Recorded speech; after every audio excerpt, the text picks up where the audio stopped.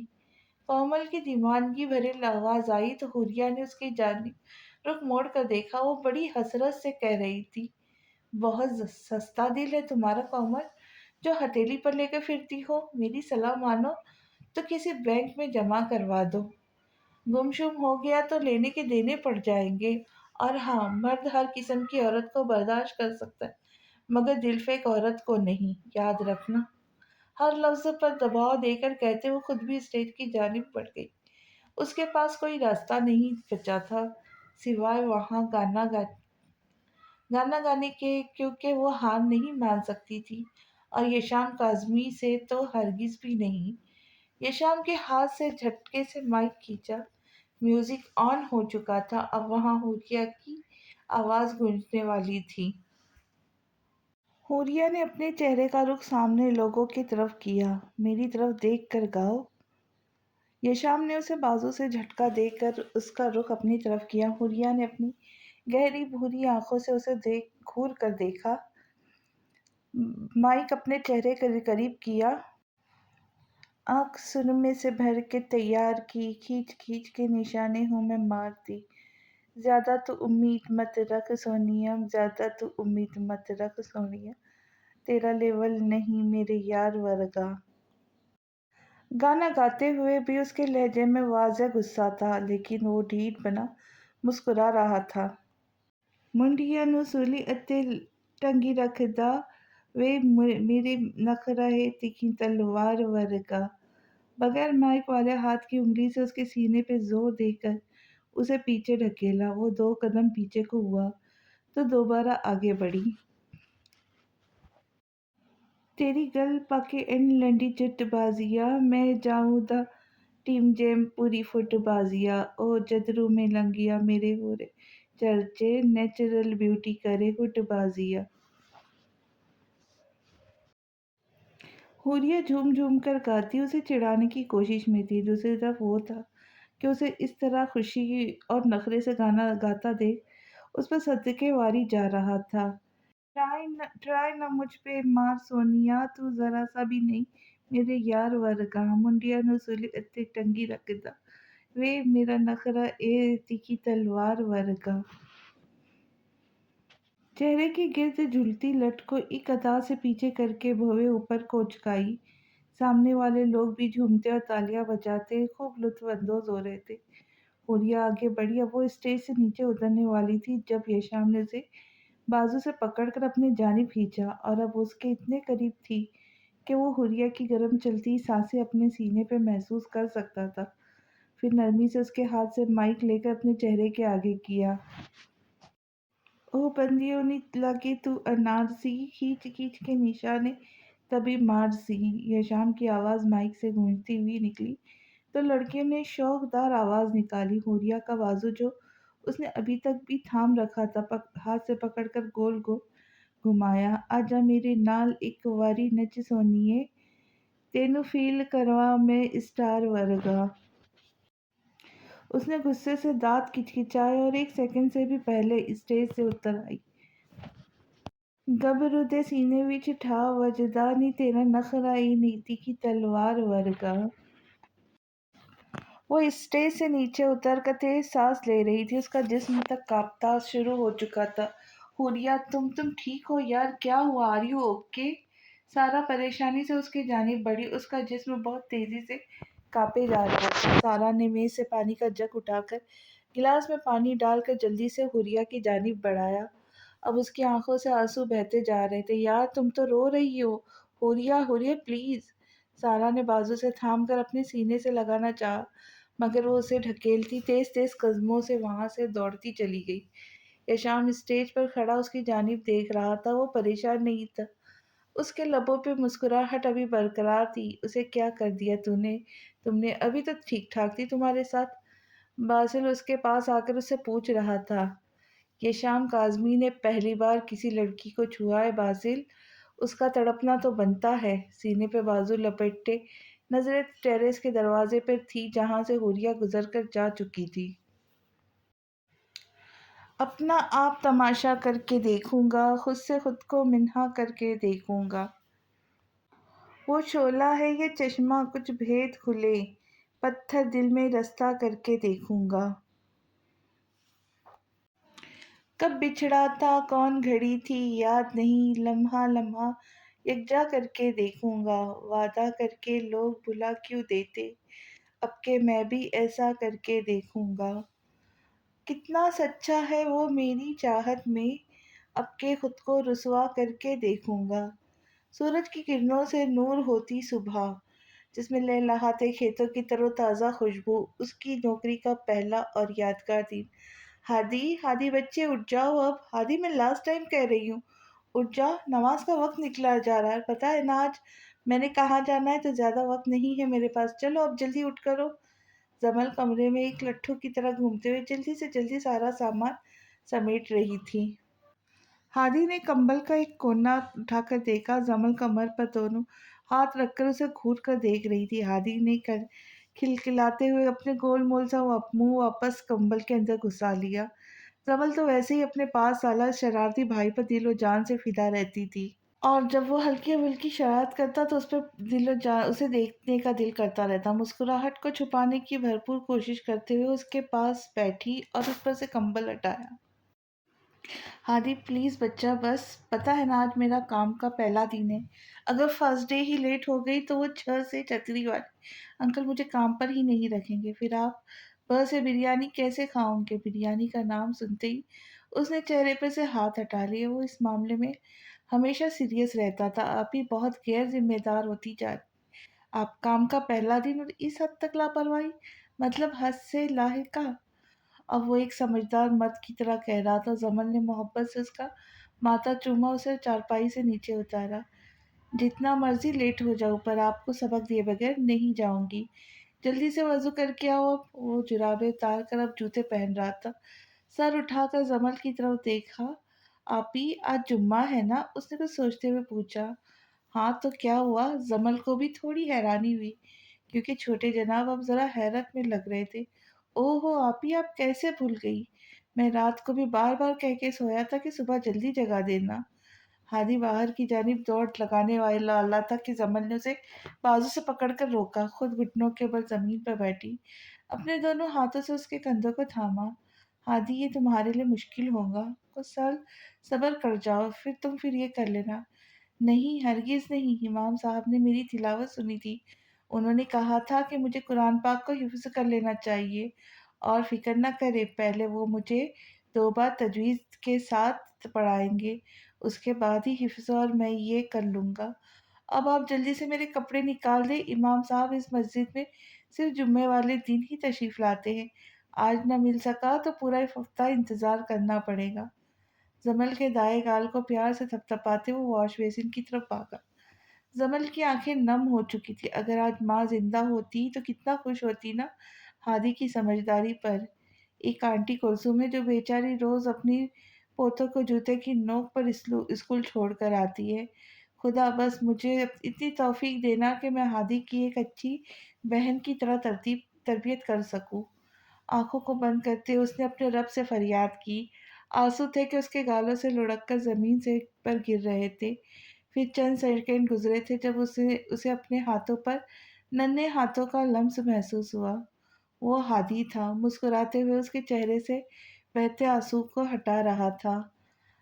آپ تو آنٹی کلثوم کے پوتوں سے بھی زیادہ رو رہی ہے، اچھے بچے کام پر جاتے وقت بالکل نہیں روتے، اگر کوئی مسئلہ ہو تو مجھے بتانا، میں خود دیکھ لوں گا اچھے سے 6 سے چھتری والے انکل کو۔